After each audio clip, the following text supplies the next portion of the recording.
رات کا تیسرا پہر شروع ہو چکا تھا۔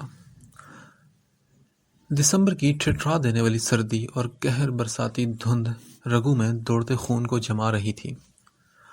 ٹوٹے ہوئے جوتے گھسیٹتے ہوئے اس نے ایک بار پھر سے اپنے متلاشی نگاہیں ارد گرد دوڑائیں۔ بھوک اور سردی کی شدت سے اسے اپنا آپ موت کے منہ میں جاتا محسوس ہو رہا تھا۔ اسٹریٹ لائٹس کی روشنی میں ہر جگہ ویرانی ہی ویرانی نظر آ رہی تھی، کوئی وجود اس کے آس پاس نہیں تھا۔ اسلام آباد کی لمبی لمبی سڑکیں ویران پڑی تھیں۔ اس نے دل کی گہرائیوں سے رب کا شکر بجا لایا کہ یہاں کوئی نہیں تھا، ورنہ اسے اپنی زندگی سے زیادہ اپنی عزت پیاری تھی، اور اسی عزت کو بچانے کے چکر میں وہ اتنے دنوں سے ہلکان ہوئے جا رہی تھی۔ ان بے منزل راہوں پر چل کر اسے محسوس ہوا تھا کہ عزت کی رکھوالی کرنا کس قدر مشکل ہو جاتا ہے ایک عورت ذات کے لیے گھر سے نکلنے کے بعد، اور وہ تو تھی ہی 15 سالہ لڑکی جس کے ابھی چہکنے کے دن تھے، اور بے رحم زندگی نے اسے مشکلات کے کس موڑ پر لا کھڑا کر دیا تھا۔ اس نے دل ہی دل میں دعا مانگی، اللہ جی میری مدد کرے، مجھے بہت بھوک لگی ہے۔ اس کی آنکھوں سے گرم گرم پانی کے چشمے بھی ابلنے لگے۔ ساتھ چھوڑتی ٹانگوں پر ہاتھ رکھے وہ فٹ پاتھ پر بیٹھ چکی تھی، اور ٹانگوں کے گرد اپنی باہوں کا حصار بنائے چہرہ گھٹنوں میں چھپا لیا تھا۔ بہت بھوک لگی ہے اماں، ٹھنڈ بھی لگ رہی ہے، اماں مجھے بچا لو۔ وہ اپنی سسکیوں کا گلا گھونٹنے کی کوشش میں ہلکان ہوئے جا رہی تھی۔ اپنی پھٹی ہوئی شال کو خود پر لپیٹتے ہوئے اس نے خود پر کسی آسیب کی طرح چمٹتی سردی کو پرے دھکیلنا چاہا، اور پھر اسے دور سے ایک گاڑی کے ہارن کی آواز سنائی دی۔ وہ اتنی نڈھال ہو چکی تھی کہ سر بھی نہ اٹھا سکی۔ آواز قریب سے قریب تر ہوتی جا رہی تھی، مگر وہ وہیں ساکت بیٹھی رہی۔ وہ جو کوئی بھی تھا اس کے ساتھ سے زن کی آواز سے گاڑی نکالتا جا چکا تھا۔ اس کی رونے کی آواز ذرا بلند ہو گئی، اور پھر 1 منٹ گزرا تو اسے وہی آواز پھر سے آنے لگی۔ کچھ لمحوں بعد ایک گاڑی اس کے پاس آ کر رکی۔ دروازہ کھلنے اور بند ہونے کی آواز پر گل کو اپنا وجود کانپتا ہوا محسوس ہوا۔ اس نے سر نہیں اٹھایا خوف کی شدت سے، مگر پھر ایک مردانہ اور سحر انگیز آواز پر اس نے دہل کر سر اٹھایا۔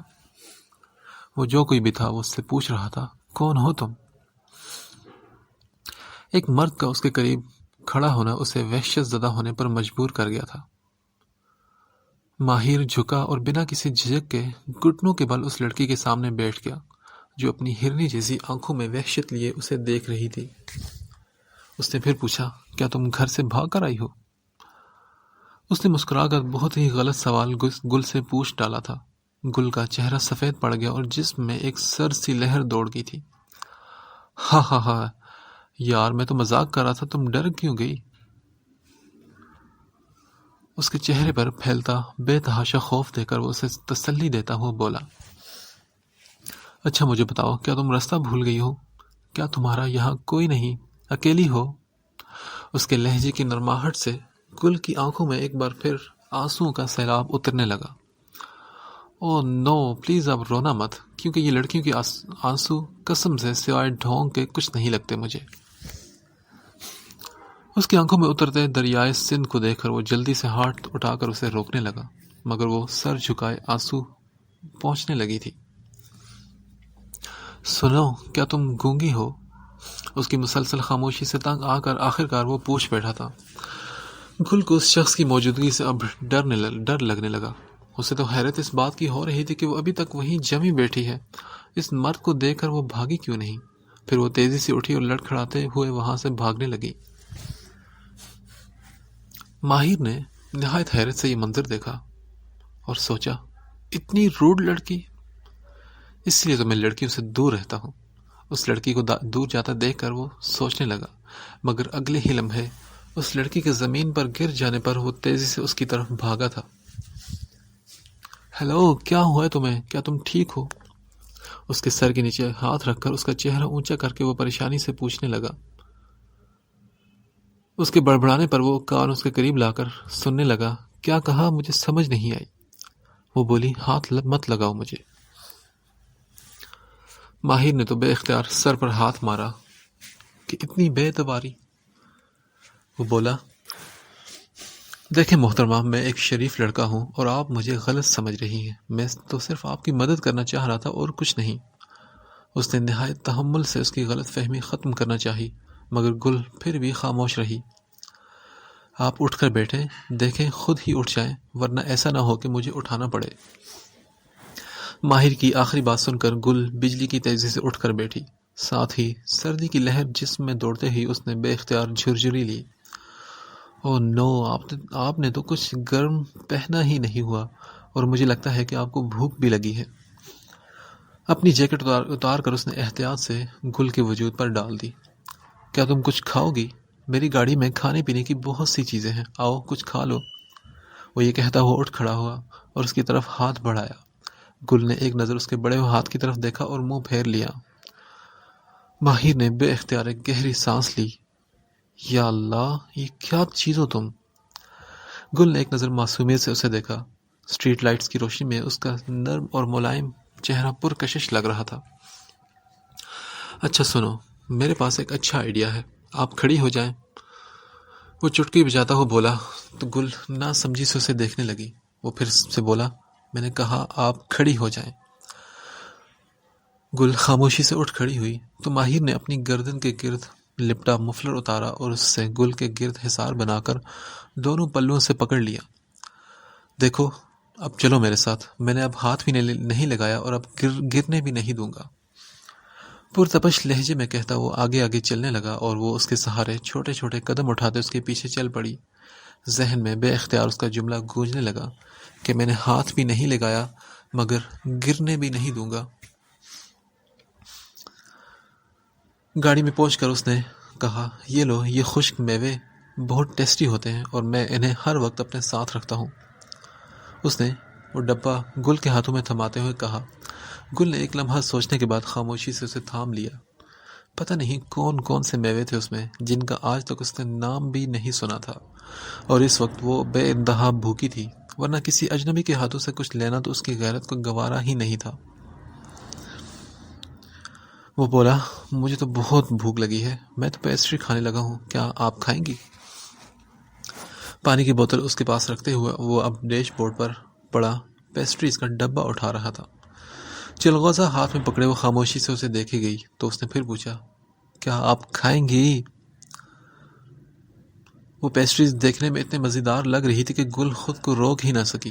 ایک نظر ماہر کو کھاتا دیکھ کر اس نے اسی کے سٹائل میں کھانا شروع کر دیا. اس کے نزدیک وہ چیز بھی تھی بڑی مزیدار. اور پھر ٹشو سے ہاتھ صاف کر کے ماہر نے اپنے ساتھ بیٹھی لڑکی پر نگاہ دوڑائی. بے اختیار ایک مسکان اس کے لبوں کو چھو گئی. گل کے ہونٹوں پر پیسٹریز کی کریم سے مونچھیں سی بن گئی تھی. اب وہ آخری بائٹ کھا رہی تھی. اس کے ایک انداز سے بہت معصومیت جھلکتی تھی. یہ لیں آپ، یہ ٹشو سے اپنا منہ صاف کر لیں.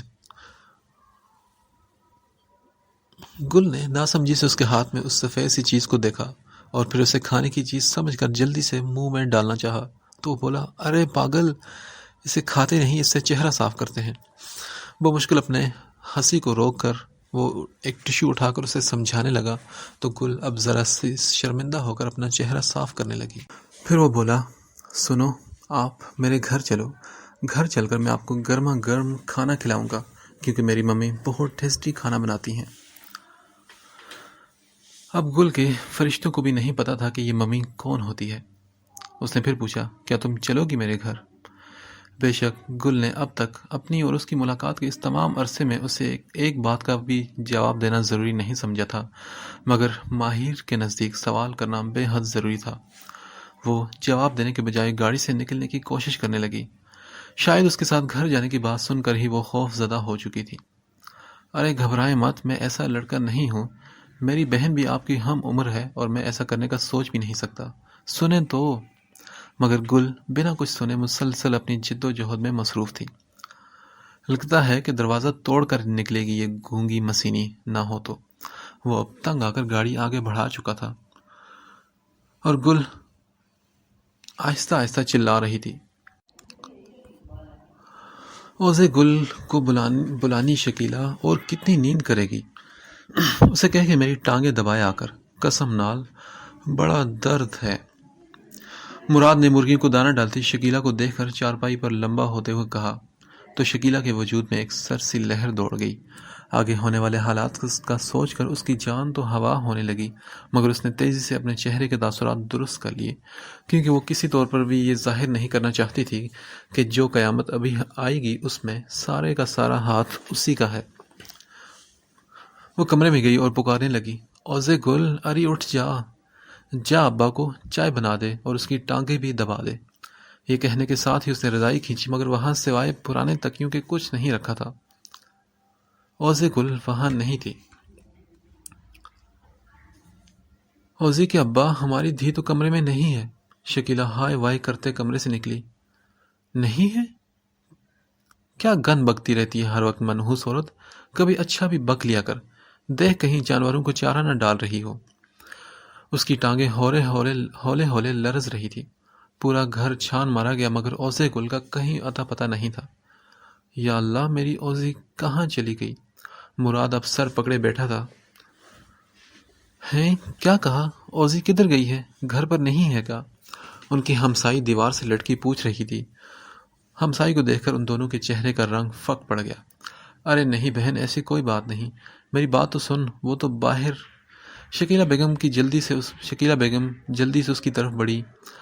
ارے بس بس، سننے کو رہ ہی کیا گیا ہے؟ او گاؤں والوں سن لو، مراد کی دھی اوزے گل صاحبہ اپنے کسی آشنا کے ساتھ گھر سے بھاگ چکی ہے۔ ارے میں کہتی تھی نا کہ تیری دھی کے رنگ ڈھنگ ٹھیک نہ تھے، یہ بات بات پہ نخرا، اور ہر وقت کے لاڈ ضرور کوئی نہ کوئی رنگ لائیں گے، دیکھ لیا نا آج۔ اس کی ہمسائی چیخ چیخ کر سب کو کہہ رہی تھی۔ مراد اور شکیلا نے تو بے اختیار چہرہ ہاتھوں میں چھپا لیا، اور تھوڑی ہی دیر بعد پورے گاؤں میں یہ خبر آگ کی طرح پھیل چکی تھی۔ میں پوچھ رہی ہوں کون ہے یہ لڑکی؟ اب کی بار ممی نے لہجے میں سختی لاتے ہوئے ماہر کے پیچھے سر جھکاتی چھپتی ہوئی لڑکی کو دیکھ کر پوچھا۔ ممی، یہ لڑکی بے سہارا ہے، لاوارث ہے، اکیلی کھڑی تھی رات کے وقت سڑک پر، تو میں اسے گھر لے آیا۔ ماہر ڈرتے ڈرتے بولا۔ او مائی گاڈ، خدا کے لیے ماہر، دنیا کے تمام لاوارث لوگوں کا ٹھیکہ ہم نے نہیں لے رکھا۔ پہلے تو تم کبھی سڑک پر پھرتے کسی بلی یا کتے کے زخمی بچے کو پکڑ لاتے تھے، یا روز ہٹے کٹے فقیروں کی مہمان نوازی تمہاری طرف سے ہو رہی ہوتی تھی، مگر آج تو حد ہی ہو گئی بھائی، ایک جیتی جاتی جوان لڑکی کو گھر اٹھا کر لائے ہو، کیوں ہمیں بدنام کرنے پر تلے ہو بھائی؟ ممی اب اس کی روز بروز بڑھتی ہوئی مہربانیوں سے، جو کہ ہر کسی کے لیے تھی، تنگ آ چکی تھی۔ وہ بولا، ممی پلیز۔ نہیں ماہر، بالکل بھی نہیں، یہ جہاں سے آئی ہے اسے وہیں چھوڑ کر آؤ۔ ممی نے اب کی بار سنگ دلی کی انتہا کر دی تھی۔ وہ بولا، ممی خدا کے لیے ہنا کا سوچ کر ہی اسے ایک رات کے لیے گھر میں جگہ دے دیں، اتنی رات کو یہ کہاں جائے گی؟ ماہر نے اب کی بار اپنی ماں سے التجا کی، ساتھ ہی گل کی آنکھیں بھی آنسو سے بھر گئی کہ پتہ نہیں یہ کون فرشتہ صفت انسان تھا جو اس کے لیے اتنی منتیں کر رہا تھا، مگر اس کو یہ سب گوارا نہیں تھا۔ وہ خاموشی سے واپس جانے کے لیے مڑ گئی۔ اس کی آہٹ پر ماہر تیزی سے مڑا اور بے اختیار اس کی شال کا پلو تھام لیا۔ او ہیلو، کدھر جا رہی ہو تم؟ گل نے برق رفتاری سے اپنا پلو واپس کھینچا تو ماہر نے سر کھجاتے ہوئے ماں کی طرف دیکھا۔ ہمنا بیگم نے جانچتی ہوئی نظروں سے اس بے داغ حسن والی لڑکی کو دیکھا اور بولی، ٹھیک ہے، تم اندر آ سکتی ہو۔ ان کی آواز پر گل کے باہر جاتے قدم بے اختیار رک گئے تھے۔ خان صاحب، بہت بڑا ڈاکہ پڑ گیا ہے ہمارے گاؤں میں۔ خان صاحب، ہم تو لٹ گئے، ہم برباد ہو گئے۔ گاؤں تکیے سے ٹیک لگائے 60 سالہ خان اپنی ٹانگوں کی مالش کروا رہا تھا۔ سرخ آنکھیں اس وقت بند تھی۔ وہ بولا، ابے کیا صبح اناپ شناپ بک رہا ہے، ہوا کیا ہے؟ خان اب کی بار اٹھ بیٹھا اور اس کی ہولناک آنکھیں رشید کی بات سن کر پوری کی پوری طرح کھل گئی تھی۔ خان صاحب، ہماری زبان ہمارا ساتھ چھوڑ رہی ہے، اتنی بری خبر سن کر ہم میں تو بولنے کی سکت بھی نہیں ہے۔ رشید اپنا سر پیٹتا ہوا بولا۔ تو خان نے کہا، ابے ڈرامے نہ کر، اتنا وقت نہیں میرے پاس، مجھے زمینوں کا چکر بھی لگانا ہے اور آج اپنی اوزی سے بھی ملنے جانا ہے۔ اس کے بوڑھے اور مکروہ چہرے پر پھیلے جذبات بڑے جوان تھے، کمینگی کی حد تک۔ رشید بولا، مگر خان صاحب اب وہ آپ کو کبھی نہیں ملے گی، کیونکہ وہ اپنے آشنا کے ساتھ گاؤں کی عزت اور آپ کی عزت پر تھوک کر نکل چکی ہے۔ اس نے تو آپ کی محبت کا خیال تک نہ کیا۔ رشید اب بنا آنسو کے دھاڑے مار مار کر ڈرامے کرتا ہوا روتا ہوا بولا، اوئے کیا بول رہے تو؟ خان غضبناک اور دھاڑتا ہوا اٹھ کھڑا ہوا اور ساتھ ہی اپنے سامنے جھکے رشید کو اس نے غصے سے پاگل ہو کر لات ماری تو وہ چیخ مار کر گھسٹتا ہوا دور جا گرا۔ اوئے خان کے ساتھ اتنا بڑا دھوکہ، میں نہیں چھوڑوں گا اسے۔ خان نے اپنے ساتھ پڑی کلہڑی اٹھائی اور جھاگ اڑاتا گاڑی کی طرف بڑھا اور اگلے ہی لمحے اس کی گاڑی کا رخ مراد کے گھر کی طرف تھا۔ ٹیبل پر پانی کا جگ رکھ کر ہمنہ بیگم نے ایک ترچھی نگاہ سر جھکائے اس لڑکی پر ڈالی۔ انہیں تو اس کی خوبصورتی سے ہی ڈر لگ رہا تھا، اور آج کل زمانہ ہی کہاں تھا کسی ایرے غیرے کو اپنے گھر میں جگہ دینے کا۔ ماہر بولا، مام میں کھانا نہیں کھاؤں گا، میرا نوڈلز کھانے کا موڈ ہو رہا ہے۔ ہمنہ بیگم کو مسلسل اس لڑکی کو گھورتا دیکھ کر ماہر نے کھنکارتے ہوئے کہا تو وہ بولی، یہ کون سا وقت ہے نوڈلز کھانے کا؟ ہاں، تم تو اپنے فرینڈ کے ساتھ کھانا کھا کر آئے ہو، اب جاؤ چینج کرو اور سو جاؤ۔ ماہر کو آج وہ بالکل پہلی والی ممی نہیں لگ رہی تھی، لاڈ اٹھانے والی۔ وہ پھر سے بولا، ممی پلیز۔ اس کے مسلسل کہنے پر وہ اسے گھور کر چولہے کے پاس جا کھڑی ہوئی تو ماہر نے گل سے کہا، آپ کھانا شروع کریں مسینی۔ ہاٹ پاٹ کھول کر اس نے چپاتی پلیٹ میں رکھ کر گل کے سامنے رکھتے ہوئے شرارت سے کہا۔ لفظ مسینی پر گل کو کوئی فرق نہیں پڑا، کیونکہ وہ اسے عام سا لفظ سمجھ کر اگنور کر چکی تھی۔ پھر اس نے چپاتی توڑ کر لقمہ سالن میں ڈبویا اور پہلے لقمے میں ہی کھانا اسے بے حد لذیذ لگنے لگا، اور اسے جلدی جلدی کھاتا دیکھ کر ماہر مسکرا دیا۔ اسے تو دلی خوشی ہوئی تھی۔ تھوڑی دیر بعد مما نے بھاپ اڑاتے نوڈل ماہر کے سامنے رکھے۔ لقمہ نگلتی گل نے حیرت زدہ نظروں سے ماہر کے سامنے رکھی اس چیز کو دیکھا۔ ہمنہ بیگم سنک میں پڑے میلے برتن دھو رہی تھی۔ گل بولی، اسے مت کھانا صاحب۔ اسے بولتا دیکھ کر ماہر کے چہرے پر شدید حیرت چھا گئی۔ وہ اس کو نظر انداز کر کے تیزی سے اپنی ماں کی طرف مڑا اور بولا، ممی میرے خیال میں کل کوئی پارٹی ہونی چاہیے، کیونکہ یہ گونگی مسینی لڑکی آخر کار بول پڑی ہے۔ اس کی بات سن کر ہمنہ بیگم کے چہرے پر بھی نہ چاہتے ہوئے مسکراہٹ پھیل گئی، اور پھر انہوں نے بیٹے کو اس کے لیے مسینی کا لفظ استعمال کرنے پر ٹوکا۔ گل ابھی تک نوڈلز کو دیکھ رہی تھی۔ ماہر نے اسے پوچھا، ہاں بتاؤ کیوں نہ کھاؤں میں سے؟ گل نے نہایت صدمے سے اسے دیکھا اور کہا، صاحب تم کافر ہے کیا؟ اس ناک کو کھائے گا؟ یہ سانپ کے بچے پکے ہوئے ہیں اس میں۔ اس کی صدمے میں ڈوبی آواز پر ماہر کا بے ساختہ کہا کچن میں گونج اٹھا تھا، اور نہ چاہتے ہوئے بھی ہمنہ بیگم کو ہنسی آنے لگی۔ وہ تیزی سے کچن سے نکل کر بیٹی کے کمرے میں گھس گئی تھی۔ ماہر نے اس سے پوچھا، کیا تم کسی دوسرے سیارے سے آئی ہو؟ وہ ابھی بھی ہنس بھی رہا تھا تو گل نہ سمجھی سے اسے دیکھنے لگی۔ ایک تو اس نے اس شخص کو سانپ کھانے سے بچا لیا تھا، اوپر سے اس پر ہنس رہا تھا۔ وہ شخص پاگل تھا یا وہ پاگل تھی؟ اسی وقت ہینا بالوں کو لپیٹتی سوالوں کی بوچھاڑ کرتی کچن میں داخل ہوئی۔ کیا ہو رہا ہے بھیا؟ ہنس کیوں رہے ہو تم، اور یہ کون ہے؟ غالباً ہمنہ نے اسے سارا کچھ بتا کر بھیجا تھا، مگر وہ پھر بھی انجان بنتے ہوئے بولی۔ ماہر تو ابھی تک پاگلوں کی طرح ہنس رہا تھا۔ ہینا بولی، او مائی گاڈ بھائی، یہ کتنی پیاری ہے اور اس کی سکن کتنی سافٹ ہے۔ بھائی ابھی کے ابھی اس سے پوچھو کہ یہ کون سی کریم یوز کرتی ہے۔ ہینا آتے ہی بھائی کے کندھے سے لٹک گئی تھی۔ ہاں آ گئی فیک بیوٹی۔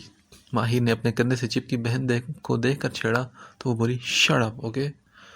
وہ خفا ہو گئی تو اس نے کہا، اچھا نا، ناراض مت ہو، میں نے کون سا جھوٹ بولا ہے۔ وہ پھر بھی اسے تنگ کرنے سے باز نہ آیا تو ہینا نے ایک زوردار مکہ اس کے پیٹ میں جڑ دیا۔ گل تو ہونک بنی ان دونوں کے منہ دیکھ رہی تھی۔ بائی دا وے بھائی، یہ کیوٹ سی لڑکی ہے کون؟ ہینا اب کے کرسی گھسیٹ کر گل کے پاس بیٹھ گئی تھی۔ وہ اس سے پوچھنے لگی، سنیے آپ کا نام کیا ہے؟ اس کا ہاتھ تھام کر وہ سہلاتی ہوئی نرمی سے پوچھنے لگی تو گل کو نہ جانے کیوں وہ اپنی سی لگی۔ ماہر نے تو بے ساختہ سر پہ ہاتھ دے مارا۔ اس سارے عرصے میں اس لڑکی سے تو اس نے اس کا نام ہی بھی نہیں پوچھا تھا۔ گل نے کہا، میرا نام اوزے گل ہے۔ واو، بہت پیارا نام ہے۔ اچھا ایسا کریں، آپ کو نیند آ رہی ہوگی تو میرے ساتھ سوئیں گی یا گیسٹ روم میں؟ گل نے ایک بار پھر ناسمجھی سے اس کی طرف دیکھا اور پھر مدد طلب نظروں سے ماہر کو دیکھا۔ وہ بولا، بیوقوف لڑکی، تمہیں کیا لگتا ہے اسے پتا ہوگا گیسٹ روم کیا ہوتا ہے؟ ماہر نے آہستہ آواز میں بہن کو گھور کر کہا تو وہ بولی، اوہ سوری، اچھا آپ آئے میرے ساتھ۔ وہ اس کا ہاتھ تھام کر اٹھ کھڑی ہوئی اور اسے لیے کچن سے نکل گئی۔ گل اس کی پیروی کرتی ہوئی چھوٹے چھوٹے قدم اٹھاتی وہاں سے چلی گئی۔ پیچھے ماہر گہری سانس لے کر ٹھنڈے ہوتے نوڈلز کی طرف متوجہ ہو چکا تھا۔ دوسری جانب خان صاحب مراد کے ڈیرے پر پہنچے اور بولے، مراد حرام خور، باہر نکل، آج تو میں تیری بوٹیاں بوٹیاں کر کے چیل کووں کو کھلا دوں گا۔ خان سے غداری کا انجام کیا ہوتا ہے، تیری صورت میں لوگ صدیوں تک یاد رکھیں گے۔ باہر سے آتی خان کی دھاڑ پر وہ دونوں میاں بیوی دہل کر اٹھ کھڑے ہوئے تھے۔ مراد نے شکیلہ کو کہا، تو اندر جا، جلدی کر۔ یہ کہہ کر اس نے شکیلہ کو کمرے میں دھکا دے دیا اور اسی وقت باہر والا بوسیدہ دروازہ ٹوٹ کر نیچے گرا اور خان کے درجنوں آدمی گھر میں تیزی سے داخل ہوئے۔ کچھ نے ہاتھوں میں لاٹھیاں اور کچھ نے خنجر پکڑے ہوئے تھے۔ رشید پھرتی کے ساتھ گاڑی سے نیچے اترا اور خان کی راہ میں چادر بچھائی۔ کھا جانے والی نظروں سے اپنے سامنے جھکے مراد کو دیکھ کر خان گاڑی سے نیچے اترا اور ایک زوردار لات اسے ماری۔ مراد کو راہتا ہوا دور جا پڑا اور بولا، سائیں رب دا واسطہ مجھے معاف کر دو، وہ لڑکی تو راتوں رات کہاں غائب ہوئی، میں کچھ نہیں جانتا سائیں۔ سائیں میرا یقین کرو، آپ کا نمک کھایا ہے اور اس حرام خور کو بھی کھلایا تھا، مگر اس نے حرام کر دیا سائیں، میں کچھ نہیں جانتا سائیں، میرا یقین کرو۔ مراد اس کے سامنے سجدے میں گرا التجائیں کر رہا تھا۔ خان نے پرسوچ نظروں سے دیکھتے ہوئے سگریٹ کا کش لگا کر دھوئیں کو فضا میں اڑایا۔ مراد ابھی تک ہاتھ جوڑے رو رہا تھا۔ اندر شکیلہ بھی سجدے میں گری اللہ سے اپنے شوہر کی خیریت طلب کر رہی تھی۔ دل تھا کہ ڈر کے مارے بیٹھا ہی جا رہا تھا۔ خان بولا، اوے مرادے، میں جانتا تھا تو ایسا نہیں کر سکتا، کیونکہ تو میرا بندہ ہے، تو مجھ سے غداری کیسے کر سکتا ہے؟ خان جھک کر اس کے پاس بیٹھتا بولا اور اپنے لہجے میں اس نے مٹھاس لائی تھی۔ پھر رشید کو دیکھ کر ہنسا تو وہ دونوں ساتھ ہی کہہ لگانے لگے۔ مراد کے اندر خطرے کی گھنٹیاں بجنے لگی۔ خان کا ہاتھ آگے بڑھا اور اگلے ہی لمحے وہ اس کی نازک جگہوں کو سگریٹ سے داغ رہا تھا۔ مراد کی دردناک چیخ پورے گاؤں میں گونجی تھی۔ اس کی چیخو پکار سے پرندے بھی درختوں سے ڈر کے اڑ گئے تھے۔ معصوم بچیوں نے خوف زدہ ہو کر ماؤں کے سینوں میں پناہ لے لی تھی۔ خان اس کو اذیت دیتا مسلسل کہہ لگا رہا تھا۔ تبھی شکیلہ تڑپ کر کمرے سے باہر نکلی اور کہنے لگی، خان صاحب خدا را ہمارے سرتاج کو چھوڑ دو، قسم خدا کا ان کا کوئی قصور نہیں، تمہیں اللہ کا واسطہ ہے ہم پر رحم کرو خان۔ وہ بھاگتی ہوئی آئی اور خان کے پیروں میں گڑ گڑانے لگی۔ مراد نے دہل کر بیوی کو دیکھا۔ وہ شاید خود بھی نہیں جانتی تھی کہ خان کے سامنے آ کر اس نے کتنی بڑی غلطی کر دی تھی۔ خان نے کمینگی سے مسکرا کر اپنے پیروں میں جھکی شکیلہ کے سر پر ہاتھ پھیرا۔ مراد کو لگ رہا تھا جیسے گزرتے ہر لمحے کے ساتھ اس کی سانسیں مدھم پڑ رہی ہوں۔ وہ لاکھ گھٹیا انسان سہی، مگر اپنی عورت کی عزت اسے بھی بہت پیاری تھی۔ ایک جھٹکے سے خان نے اپنی گرفت میں نرمی سے سختی لا کر شکیلہ کے پراندے کو کھینچ کر اس کا سر اونچا کیا۔ درد کی شدت سے بے ساختہ شکیلہ کے منہ سے گھٹی گھٹی چیخ نکل گئی۔ خان بولا، بیٹی تو لگتا ہے کہ ماں پر گئی تھی، بس ذرا سا فرق ہے ہماری اوسی اور اوسی کی ماں میں۔ اس کا حسن بھی ذرا جوان تھا، مگر خیر ہم اس کی ماں سے ہی کام چلا لیں گے۔ خان شکیلہ کے چہرے پر ہاتھ پھیرتے ہوئے سب کے سامنے بے باکی سے کہے جا رہا تھا۔ مراد تڑپ کر بولا، سائیں اللہ دا واسطہ میری عورت کو کچھ مت کہو، جو سزا دینی ہے میرے کو دے دو، پر میری بیوی کو چھوڑ دو۔ وہ روتے ہوئے بولا اور بے بسی کے احساس سے اس کی آنکھوں سے چشمے پھوٹ رہے تھے۔ آخر وہ کس طرح بچاتا اپنی بیوی کو؟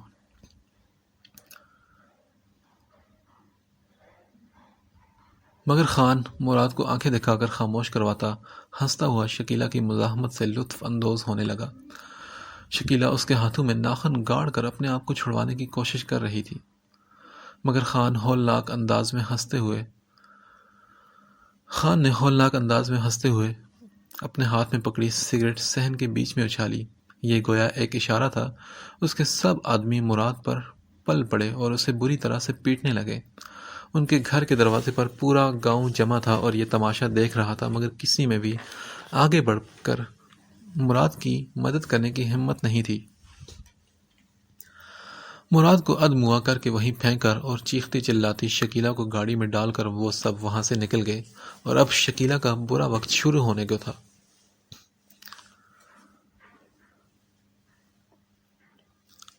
اندر آؤ گل، تم نے آج یہیں سونا ہے، یہ میرا کمرہ ہے۔ ہنا دروازہ کھول کر اسے بتاتی ہوئی اندر داخل ہوئی، اور اس پرتعیش کمرے میں داخل ہوتے ہی گل وہیں کی وہیں کھڑی رہ گئی۔ ڈبل بیڈ جس پر سادہ سی سفید چادر بچھی ہوئی تھی، گل کے نزدیک سادگی میں ہی غضب ڈھا رہا تھا۔ سفید پردے، قالین، فرنیچر بھی سفید ہی تھا، اور یہ سب دیکھتے ہوئے اسے جنت میں ہونے کا گمان ہوا۔ ہنا اس وقت باتھ روم میں تھی۔ گل تھوڑی کے نیچے ہاتھ رکھے پرسوچ انداز میں کمرے کا جائزہ لینے لگی۔ اماں کہتی تھی نا کہ جو دنیا میں اچھا کام کرتا ہے اس کو جنت ملتی ہے، اور جو بہت سی سونی ہوگی۔ مجھے لگتا ہے جب مجھے بھوک لگی تھی تب میں شاید مر گئی تھی، اور اب سیدھا جنت میں آ گئی ہوں، اور لگتا ہے کہ وہ ماہر صاحب میرے کو لینے آئے تھے، شاید وہ فرشتہ ہوں گے۔ اماں کہتی تھی نا کہ اسرائیل فرشتہ ہماری جان نکالتا ہے، شاید وہ وہی ہوں، مگر اتنا سونا اسرائیل۔ گل اب نان سٹاپ سوچے ہی جا رہی تھی۔ اتنے میں ہنا باتھ روم سے باہر نکلی تو گل نے سوچا پھر یہ جنت میں کیا کر رہی ہے؟ شاید یہ لڑکی کوئی حور ہو۔ ہنا کو تکتی وہ اپنی ہی سوچوں میں گم تھی جب اس کے سامنے چٹکی بجاتے ہوئے جب ہی اس کے سامنے چٹکی بجانے سے وہ چونک کر ہوش میں آئی۔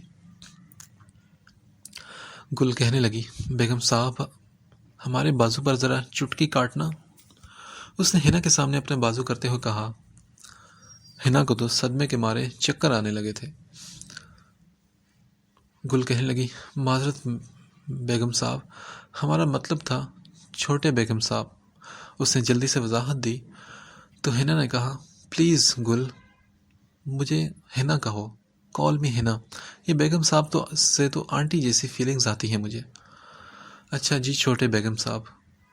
گل کے تو ککھ پلینا پڑا تھا۔ ہنا نے بے ساختہ اپنے سر پر ہاتھ مارا اور کہنے لگی، اچھا کچھ نہیں، میرا مطلب ہے کہ تم مجھے ہنا کہہ کر بلایا کرو، بیگم صاحب نہیں، ٹھیک ہے؟ گل تھوڑی دیر سوچی رہی، پھر مجبور ہو کر سر ہلا دیا۔ اچھا ہاں یہ بتاؤ کہ تم چٹکی کاٹنے کا کیوں کہہ رہی تھی؟ ہنا یاد آنے پر اس سے پوچھنے لگی تو وہ کہنے لگی، ہنا ہمیں ایسا لگتا ہے کہ ہم جیسے جنت میں ہوں، اور ایسا بھی لگتا ہے جیسے آپ یہاں کی حور ہو اور ماہر صاحب اسرائیل ہیں۔ وہ اپنے بھول پن کے ساتھ بولے جا رہی تھی۔ ہنا نے منہ پر ہاتھ رکھ کر ابلتے کہکہے کو کنٹرول کیا، کیونکہ وہ اس کے سامنے ہنس کر اسے شرمندہ نہیں کرنا چاہتی تھی۔ وہ بولی، گل ایسا کچھ نہیں ہے، تم آرام کرو، میں ابھی آتی ہوں۔ وہ جلدی سے کہہ کر کمرے سے بھاگ گئی۔ اسے اب ماہر کو بھی اسرائیل کہہ کر چڑھانا تو تھا ہی۔ اس کے جانے پر گل نے سوچا، اچھا ایسا نہیں ہے تو کہ دنیا والے بھی اتنے اچھے ہوتے ہیں؟ وہ بڑی گہری بات سوچ کر اس نرم سے بیڈ پر لیٹ گئی تھی۔ اماں ابا کی یادیں چھم سے اس کی آنکھوں کے سامنے آ گئی تھی، اور بے اختیار اس کی آنکھیں نمکین پانی سے بھرتی چلی گئیں۔ اگلی صبح ناشتے کے ٹیبل پر دونوں فیملیز خوش گپیاں کرتے ہوئے ناشتے میں مصروف تھی۔ یہ لڑکی کون ہے؟ جب ہی ہنا کے ساتھ سکڑ کر سمٹ کر آتی گل کو دیکھ کر شبنم نے خاصے حیرت سے پوچھا۔ چچا جان کی پوری فیملی بھی چونک گئی تھی۔ ماہر نے گردن موڑ کر گل کی طرف دیکھا۔ اس نے سفید میکسی جو کہ غالباً ہنا کی تھی، زیب تن کی ہوئی تھی، اور وہ کسی بھی مرد کا ایمان خراب کر سکتی تھی، مگر اسے لڑکیوں میں کوئی انٹرسٹ نہیں تھا، سو اس کو رتی برابر بھی فرق نہیں پڑا۔ پھر وہ تیزی سے چیئر سے اٹھا اور کرسی کھسکا کر اس کے بیٹھنے کے لیے جگہ بنائی۔ شبنم کے ماتھے پر تو خاصے گہرے بل پڑ چکے تھے۔ وہ ماہر کے چچا کی بیٹی تھی اور اپنے فیملی کے ساتھ اوپر والے پورشن میں ہی رہائش پذیر تھی۔ گل کو دیکھ کر ہمنا کے چہرے پر بھی ناگواری کی لہر دوڑ آئی تھی، جبکہ آفتاب خاصی گہری نظروں سے گل کا جائزہ لینے لگا۔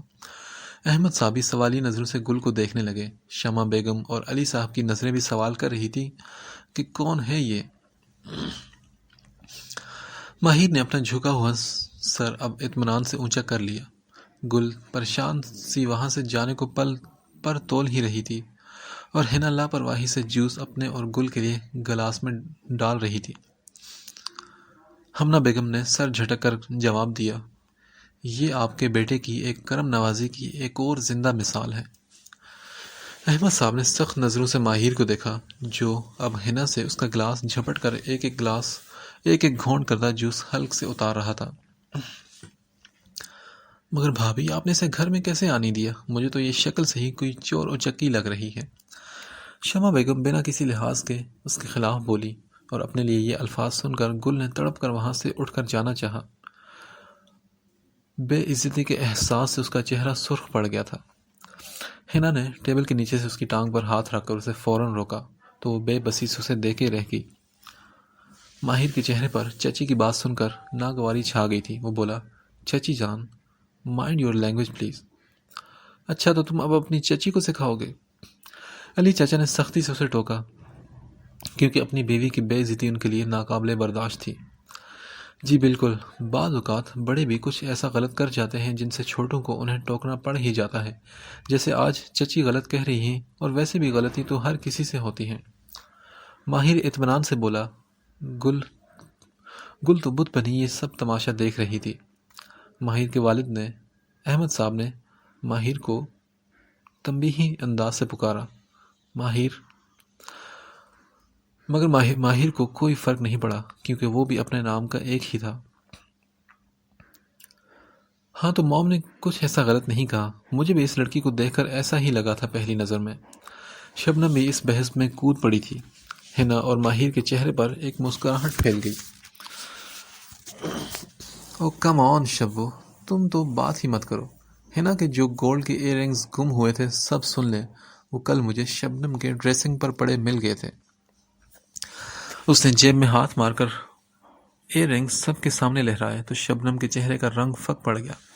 علی صاحب اور شمع بیگم کھا جانے والی نظروں سے اب اپنی بیٹی کو گھور رہے تھے۔ چوری چکاری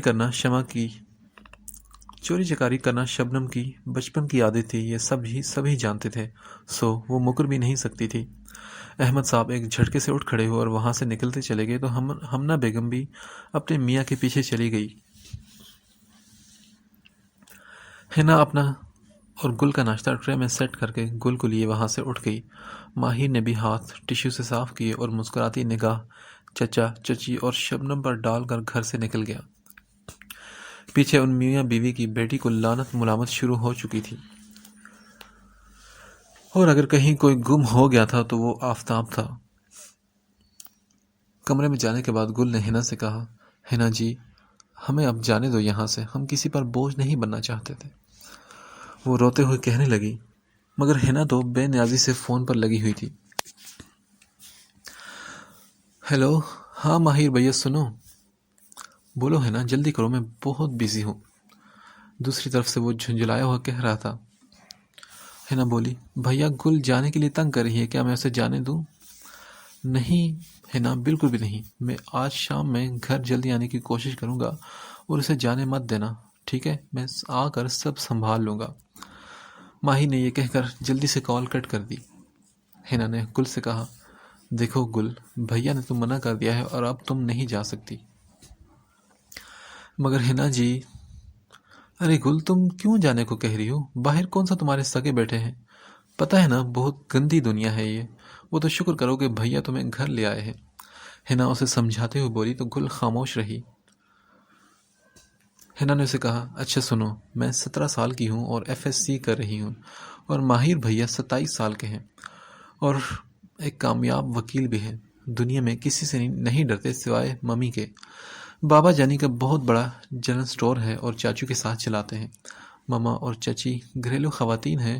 ہمارے ایک اور چاچو بھی ہیں جو دبئی میں ہیں. دادو اور اپنی فیملی کے ساتھ رہتے ہیں. اور یہ شبنم چڑیل میری کلاس فیلو ہے اور آفتاب ہم سب سے جونیئر ہے. وہ سانس لینے کو رکی تو گل دیدے پھاڑے بس اس کی چلتی زبان دیکھے جا رہی تھی. جو کچھ اس نے کہا تھا اسے تو کچھ بھی سمجھ نہیں آیا تھا. ہنا نے اس سے کہا, اچھا اب تم اپنے بارے میں کچھ بتاؤ گل. اس کے سوال پر تو گل کا رنگ ہی اڑ گیا. اسی سوال سے تو وہ بچنا چاہتی تھی. اب بتاؤ بھی, کیا سکتا ہو گیا تمہیں؟ ہنا نے اسے زور سے ہلایا تو گل کو لگا کہ اس کا وجود, اس کا جوڑ ہل گیا ہو.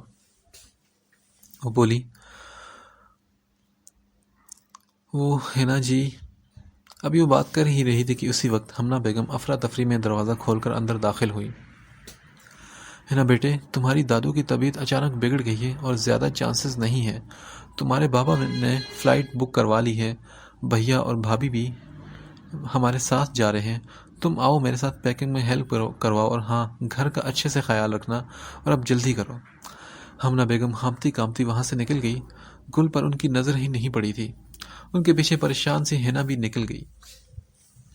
ان کے جانے کے بعد گل بستر پر ڈھہ سی گئی تھی. پتہ نہیں اس کا کیا ہونا تھا, اور ماہر نے اسے روکنے کا کیوں کہا تھا.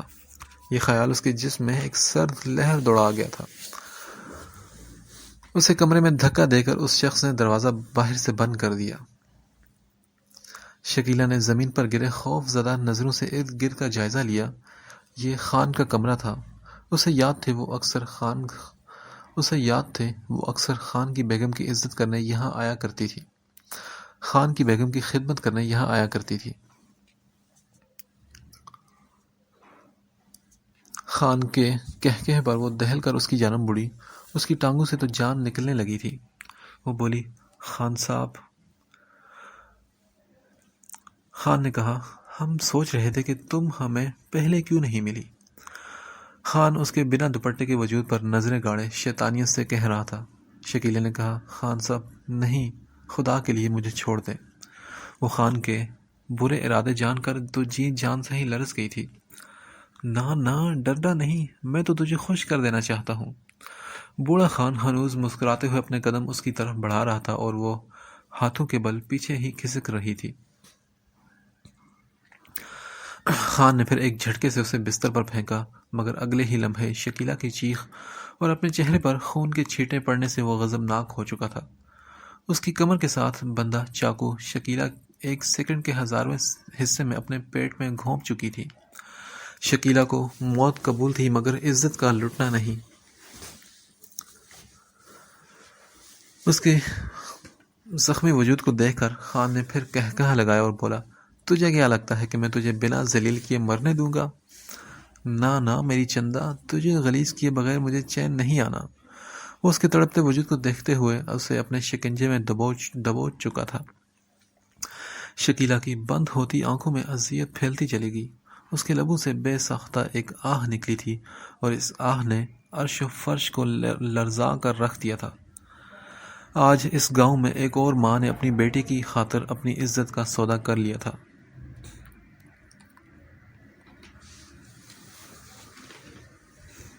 ارے بھابھی, اس لڑکی کا کیا ہوگا جس کو آپ گھر چھوڑ آئی ہیں؟ شمع تائی کی تب سے ہی جان پر بنی ہوئی تھی جب سے ماہر گل کو گھر لایا تھا, اور اس کے لیے ماہر کی ڈھیروں ہمدردیاں ان کی جان نکالنے کا کام کر رہی تھی. چچی جان پلیز, تھوڑی دیر کے لیے اس لڑکی کا چیپٹر کلوز کر سکتی ہیں آپ؟ کیا آپ دیکھ نہیں رہی کہ ممی کی حالت کیسی ہے؟ ماہر نے سختی سے اپنی چچی کو ٹوکا. وہ ذرا بھی کسی کا لحاظ نہیں کرتا تھا. ہمنا بیگم چہرہ دوسری طرف کیے روئے جا رہی تھی. ان کی ساس ان کی خالہ بھی تھی, اور بچپن میں ان کی ماں کے انتقال کے بعد انہوں نے ہمنا بیگم کو ماں بن کر پالا تھا اور اپنے گھر کی بہو بھی بنایا تھا. شمع بیگم غیر تھی تو انہیں ساس سے کوئی خاص لگاؤ نہیں تھا. ممی, بابا, چچی جان اور چچا کو ایئرپورٹ پر چھوڑنے کے بعد وہ تھکا سا گھر لوٹا. سامنے وہ سیڑھیوں پر اسے بیٹھی دکھائی دی تو وہ بولا, ہیلو مسینی, کیا کر رہی ہو تم یہاں؟ وہ مسکرا کر اس سے ذرا فاصلے پر جا بیٹھا تو گل نے ایک خاموش سی نگاہ اس پر ڈالی اور بغیر کوئی لفٹ کروائے دوبارہ سامنے دیکھنے لگی. ماہر نے ایک نظر اس پر ڈالی تو وہ ہتھیلیوں پر چہرہ گرائے اسے بہت معصوم سی لگی. اچھا سنو، مجھے تم سے یہ پوچھنا تھا کہ کیا تم کسی جنگل سے آئی ہو؟ گل نے سر ہلا دیا۔ اچھا، تبھی تو میں سوچوں کہ تمہاری حرکتیں جنگلیوں والی کیوں ہیں۔ اس نے سر کھجاتے ہوئے آہستگی سے کہا۔ غالباً اسے خود کو اسرائیل سننا پسند نہیں آیا تھا، اور وہ بھی اپنی چوہی بہن کے منہ سے۔ گل ناسمجھی سے اسے دیکھنے لگی۔ وہ بولا، اچھا مجھے بتاؤ، تم مجھ سے کچھ سیکھنا چاہتی ہو؟ کوئی مدد چاہیے؟ ہاں چھوٹے صاحب، گل نے جلدی سے سر ہلایا۔ او پلیز کال می ماہر۔ ماہر نے اپنا سر پیٹا۔ کیا کہا چھوٹے صاحب؟ گل سوالیہ نظروں سے اسے دیکھنے لگی تو وہ بولا، کچھ نہیں میں نے کہا، آؤ اور میرے سر پر ایک اینٹ دے مارو۔ ہاں ہم ایسا نہیں کر سکتے چھوٹے صاحب۔ گل نے فوراً کانوں کو ہاتھ لگائے۔ اف میرے خدا، ماہر نے ایک گہری سانس لی۔ وہ تو کسی سے بات ہی کم کرتا تھا، اوپر سے یہ لڑکی اس کے دماغ کا دہی بنانے پر تلی ہوئی تھی۔ اوکے ماہر، کول ڈاؤن۔ ہاتھ اٹھائے وہ گہری سانس لے کر خود کو پرسکون کرنے لگا۔ گل بڑی فرصت سے اس کی حرکتوں کو جائزہ لینے لگی۔ اوکے تم پوچھو، کیا پوچھنا چاہتی ہو؟ وہ اب ٹھنڈا ہوتا اس کی طرف متوجہ ہوا تو وہ بولی، صاحب وہ ہم نے یہ پوچھنا تھا کہ… گل نے ذرا نروس ہو کر انگلیاں مروڑی۔ ماہر اس کے بولنے کا انتظار کر رہا تھا۔ وہ صاحب جی، یہ گوشت روم کیا ہوتا ہے؟ ایک لمحے میں آخر اس نے کہہ ڈالا، گوشت روم؟ جی صاحب۔ یہ تم نے کہاں سے سنا؟ کافی دیر سوچنے کے بعد آخرکار ماہر کو پوچھنا پڑا۔ وہ صاحب جی، اس دن ہینا جی کہہ رہی تھی نا مجھے کہ تم میرے کمرے میں سو گی یا گوشت روم میں؟ اسے بتاتے ہوئے ذرا سا جھجکی، جیسے اسے بھی یقین ہو کہ وہ کچھ غلط ہی بول رہی ہو۔ ماہر نے بے اختیار سیڑھی کا کونا پکڑا اور اس کا دل چاہا کہ وہ اپنا سر دیوار پر دے مارے اور پھاڑ دے یا کہیں گوشائے نشین ہو جائے۔ اسے اس طرح نہیں بولتے۔ چلو اب غور سے سنو اور پھر پیچھے پیچھے بولو۔ گیسٹ روم۔ وہ آرام سے اسے سکھانے لگا اور آخرکار 15 منٹ کی محنت کے بعد وہ لفظ اس کی زبان پر چڑھ ہی گیا تھا، اور پھر کچھ دیر اس کا مطلب سمجھانے میں اسے لگ گئی۔ چلو اب اٹھو اور میرے لیے ٹھنڈا پانی لاؤ۔ وہ اسے سمجھاتے ہانپ چکا تھا تو وہ بولی، جی چھوٹے صاحب۔ وہ اپنی خوشی سنبھالتی اٹھی اور فوراً اندر بھاگ گئی، جبکہ ماہر چھوٹے صاحب کہنے پر ایک بار پھر اپنا ماتھا پیٹ چکا تھا۔ کافی دیر سے کمرے میں ٹہلتی شبنم چڑھ کر بھائی کی طرف پلٹی اور اس کے کندھے پر زور سے ہاتھ دے مارا، جو چہرہ ہاتھوں میں گرائے پتہ نہیں کہاں گم تھا۔ بھائی کہاں گم ہو تم؟ ہاں کیا ہوا ہے؟ آفتاب اس کے اچانک حملے سے بوکھلا گیا۔ قیامت آ گئی ہے، اٹھو اور جہنم جانے کی تیاری پکڑو۔ وہ بنا گئی تو بولا، تمہارے گناہوں کی سزا مل گئی تمہیں؟ کیا مطلب؟ شبنم نے اسے آفتاب کو گھورا تو وہ بولا، تمہارے جلے ہوئے منہ کو دیکھ کر ایسا لگا۔ شٹ اپ بھائی۔ اچھا شبنم، ویسے اتنا غصہ کیوں؟ وہ ساتھ ٹیبل پر بڑی فروٹس کی باسکٹ سے کیلا اٹھاتے ہوئے بولا، بھائی وہ لڑکی مجھے اس گھر کے لیے کوئی نئی مصیبت لگ رہی ہے۔ ماہر کو دیکھا تھا کیسے اس کی خاطرداریاں کر رہا تھا۔ شبنم کا تو جلن کے مارے برا حال تھا۔ آفتاب بولا، تو تمہیں کیا تکلیف ہے؟ منحوس انسان کا بھی بہن کا بھی سوچ لیا کرو۔ شبنم غصے سے لال پیلی ہوتی پٹک کر بولی، اچھا آج بڑا بہن بھائی ہو رہا ہے، پہلے تو کبھی یاد بھی نہیں ہوتا تمہیں بھائی۔ بکواس مت کرو بھائی، اگر مدد نہیں کر سکتے نا تو ٹھیک ہے۔ وہ اسے انگلی دکھاتے ہوئے ضبط سے بولی، ارے جاؤ۔ آفتاب بھی لاپرواہی سے بولا تو اس نے کہا، ہاں ٹھیک ہے جا رہی ہوں۔ وہ پیر پٹکتے ہوئے باہر جانے کے لیے پلٹی کہ اچانک آفتاب کے گرائے گئے کیلے کے چھلکے سے پھسل کر دھڑام سے زمین بوس ہو چکی تھی۔ آفتاب کو بے ساختہ چھت پھاڑ کہا گونجا، تیری تو…